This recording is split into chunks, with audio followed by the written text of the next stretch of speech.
Rented హౌస్లో ఉంటున్నామండి. ఏంటి, own house లేదా? రెంటెడ్ హౌస్లో మీకు అసలు నిద్ర పడుతుందా? Oh my god. Okay okay, పడుతుందా? ఓన్ హౌస్ అండి, 2 BHK. ఓ 2 BHKనా?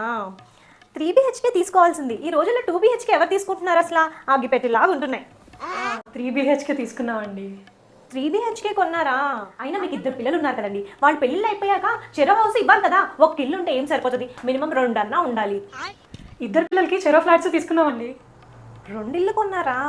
అయినా 2 అపార్ట్మెంట్లు ఉన్నా ఏం లాభం చెప్పండి. ఈ రోజుల్లో అందరూ విల్లాల్లో ఉంటున్నారు. అపార్ట్మెంట్లు ఎవరు కొంటున్నారు ఇప్పుడు చీప్గా? విల్లా తీసుకున్నామండి. ఏంటి, విల్లా కొన్నారా?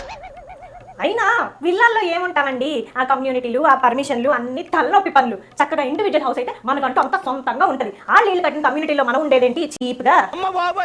ఫైనల్గా ఇండివిజువల్ హౌస్ కట్టుకున్నాం. ఇంకెవ్వరితో ఏ టెన్షన్ ఉండదు. అయ్యయ్యో, మీరు అన్ని హౌస్లే కొంటున్నట్టున్నారు. అసలు వీటికి ఏం వాల్యూ ఉంటుందండి? ఫ్యూచర్లో అంతా డిప్రిసియేషనే కదా.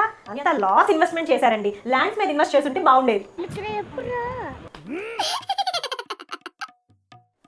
ఇంతకీ మీకెంత వస్తుంది? మాకా ఆస్తులు ఎక్కడ వచ్చినాయి? అన్ని అప్పులేగా. అన్నీ అప్పులా? మా ఆయన తాగుపోతే వచ్చినాడు, ఊరంతా అప్పులు చేసి వచ్చాడు. వాళ్ళ నాయనమ్మ వస్తే వచ్చిన అరెకరం కూడా ఆ ఉంచుకున్న దానికి రాసి వచ్చాడు. మరి రెంట్ హౌస్లో నిద్ర పడుతుందా అన్నారు? అవును, మాకు పడుతుంది రెంట్ హౌస్, మీకు పడుతుందా లేదా అని అడిగాను, అంతే కదా. అంటే మీకు ఓన్ హౌస్ లేదా? ఇప్పుడే కదండి చెప్పాను, ఓన్ హౌస్ అంటే డిప్రిసియేషన్ అని చెప్పి. మళ్ళీ చండాలంగా ఓన్ హౌస్ ఉందా అంటారేంటి? మరి మీ పిల్లలకే ఇస్తారండి? పిల్లలా? వాళ్ళు తిండి వాళ్ళు సంపాదించుకొని వస్తారు. మేమేంటి ఇచ్చేది ఇక్కడ? నాకే ఏమీ లేదు ఇక్కడ, బొక్క.